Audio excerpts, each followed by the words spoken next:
Alô, boa tarde, meninos da segunda série.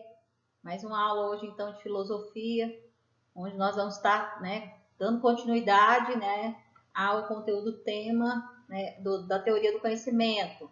Nós estamos trabalhando, dentro dessa perspectiva, o René Descartes, e o David Hume, com o racionalismo e o empirismo, hoje, então, nós vamos estar dando continuidade nesse conteúdo, onde a gente vai estar trabalhando um pouquinho mais profundamente, sobre esses dois temas, que é o racionalismo e o empirismo, tá?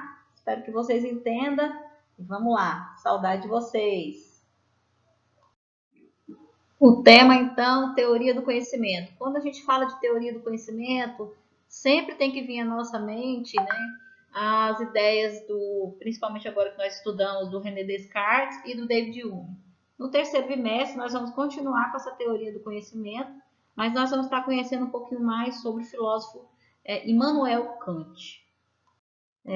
Dentro dessas duas correntes, de René Descartes e David Hume, a ideia de racionalismo e empirismo, elas andam, de formas contrárias, dá para perceber aqui, falando que eles tinham ideias completamente diferentes uns dos outros, mas eles tinham ideias filosóficas e cada um defendia o princípio da sua teoria. O René Descartes com o racionalismo e o David Hume com o empirismo. A posição filosófica segundo a qual a razão tem um papel preponderante na aquisição do conhecimento. O racionalismo é assim oposto do empirismo, tal como existem versões radicais de empirismo que negam a razão qualquer papel na aquisição de conhecimento. Também as versões mais radicais do racionalismo que negam aos sentidos qualquer papel da aquisição do conhecimento. Daqui então dá para perceber que são duas teorias que andavam em direções opostas. Contudo, ao passo que ainda hoje em dia há quem defenda posições empiristas radicais, as posições realistas radicais só foram populares na Grécia antiga. As versões mais moderadas de racionalismo defendem que tanto razão como sentidos são fontes substanciais de aquisição de conhecimento. Aqui, não confundir a ideia de que podemos adquirir conhecimento a priori acerca do mundo com a ideia de que o conhecimento não seria possível sem termos experiências do mundo. Esse a priori é tudo que vem anteriormente. Continuando aí, uma coisa é como adquirimos os conceitos relevantes usados na formulação de nossas crenças acerca do mundo, os quais podem ser adquiridos através de experiência. Outra coisa é saber se, na posse dos conceitos relevantes, podemos ou não saber coisas acerca do mundo sem recorrer à experiência. O que ele quer dizer, então? Que tudo para ele é baseado nesse contexto de experiência. Por exemplo, o fato de termos adquirido os conceitos de azul e de vermelho através da experiência perceptiva não nos impede de saber a priori de que um objeto todo vermelho não pode ser azul. É uma ideia muito complexa, mas é uma ideia real. Tudo que a gente sabe, igual nós sabemos que o azul é azul porque nos foi ensinado isso. Mas se nós formos questionar a ideia disso a priori, nós vamos ficar extremamente confusos. Isso é um papel do racionalismo. Não se deve confundir as posições racionalistas tradicionais com a defesa de uma capacidade racional de intuição responsável pelo nosso conhecimento a priori. Por exemplo, como sabemos que ou chove ou não chove?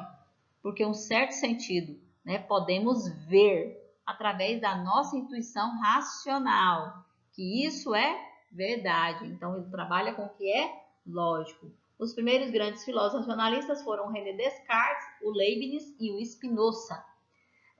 No sentido mais geral, o racionalismo é a ideia de que só racionalmente podemos chegar às verdades acerca do mundo.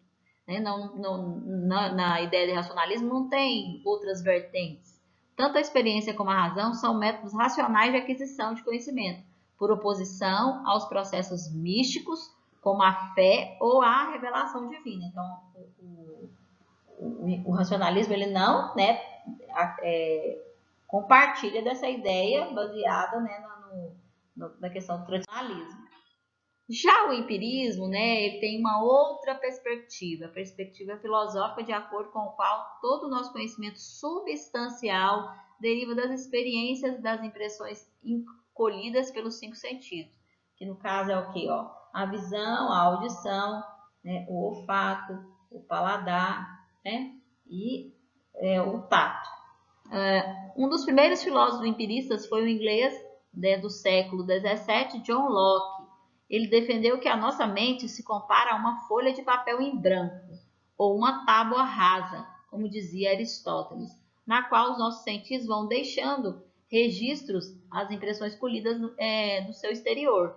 A mente era vista como uma espécie de recipiente que vai enchendo à medida que o contato com o mundo à nossa volta permite, mas incapaz de ter uma intervenção ativa que não seja a interpretação e a manipulação dos dados sensíveis, ou seja, nós captamos e depois nós, né, acabamos tendo nas nossas experiências, né, que vão ficando guardadas.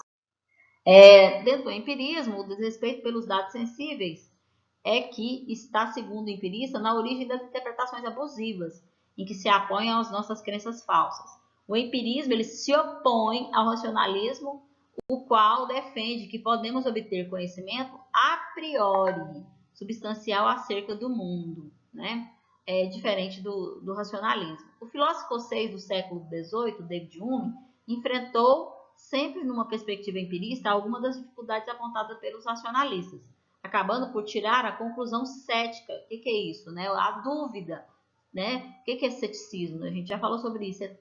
Duvidar, é acreditar duvidando, de que era impossível basear-se na experiência ideias tão importantes para a ciência como as da causalidade e da universalidade. Nessas imagens aqui eu trouxe para vocês, né, para vocês entenderem um pouco da interpretação filosófica. Daqui surge, né, todo o contexto filosófico, né, para o quê? Tanto para o racionalismo quanto para o empirismo, é preciso passar, né, por essas etapas aqui. Ó. No caso, a observação é a primeira ideia. A gente precisa observar algo. Dessa observação nós criamos o quê? O problema, a pergunta. Né? E a gente vai responder essas perguntas através do quê? Da coleta de dados. Mas a gente também vai receber o quê? Né? Hipóteses sobre esse problema, né? Coisas que às vezes a pessoa supõe, né? Dessa forma, então, a gente vai ter uma experiência, né? Dentro desse contexto. Dessa experiência vai gerar outras observações, que vai gerar uma hipótese, né? Em relação a esse assunto, mas que vai acabar o quê? Gerando um novo problema. Então, isso aqui é um esquema filosófico, para vocês entenderem como que a mente, né, é baseado nas perguntas filosóficas. E muita que a gente usa na filosofia, elas são chamadas de temas técnicos filosóficos, né? Como o conhecimento a priori e como o conhecimento a posteriori. Da agora para frente vocês vão ver muito esse tema, a priori e a posteriori. Então, só para a gente entender um pouquinho o que significa. O conhecimento a priori é uma expressão usada para fazer referência a um princípio anterior à experiência. Antes de tudo, então, no caso, a priori é uma locução adverbial da língua latina que não se encontra no dicionário na língua portuguesa, mas é muito usado para indicar aquilo que vem antes de. Essa palavra é muito usada na filosofia, tá? Mas isso não quer dizer que ela não possa ser usada em outras disciplinas. Exemplo, sobre a vitória das eleições, a priori não é possível tirar a conclusão, ou seja, não tem como tirar a conclusão antes, né, de ter todos os dados computados.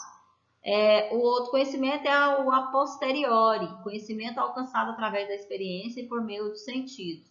Ao contrário de a priori, a expressão latina a posteriori faz referência a um raciocínio em que se remonta do efeito à causa, ou seja, da resposta sobre o assunto, posteriormente, depois, né, de tudo, né?